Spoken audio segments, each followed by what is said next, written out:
Gede. Kalian! Gampong tanya anak pahle yang waktu menjak di thang yang penuh. Umur, naik bolong. Si keturunan pengoga. Semua dipukuli. Abang!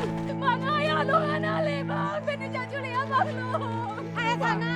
Kau mengganggu si thaknya. Tungku punya cara agar Bang Isa nggak lagi dipasung. Tungku akan ngomong sama Pak Rusi agar Bang Isa bisa lepas. Gila itu bukan aneh Hasanah. Dia ini bahaya. Kalau Isa bisa mengamuk, siapa yang menjamin Zulfan enggak? Diam kalian. Kenapa kalian punya niat jahat terhadapku? Diam kalian. Diam kalian. Tapi lebih gila lagi orang yang buat stigma itu, Bu Bella. Seperti si Ishak. Dia nggak pernah membunuh. Coba lihat, banyak tuh pembunuh di luar sana yang nggak dipasung. Yang lebih waras ya kan kita yang di sini. Yang lain kan orang gila semua. Tapi nyata haji mandum harta ke habis kacau. Pengajak kena? Karena cok nyawang ke haji. Hah? Tak paling kayak petak ke dia. Hah? Gara-gara kah ke ranti ini.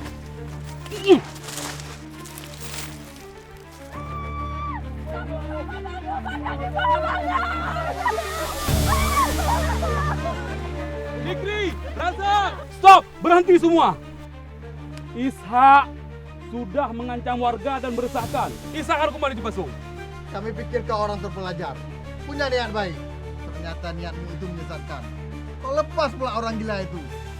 Kalau bukan karena kamu, Ishak nggak bakal lepas. Pokok ji malamnya, nyonya awaknya begah apa? Tanya lawan. Benar tingat bah. Gampongnya tanya yang jaga.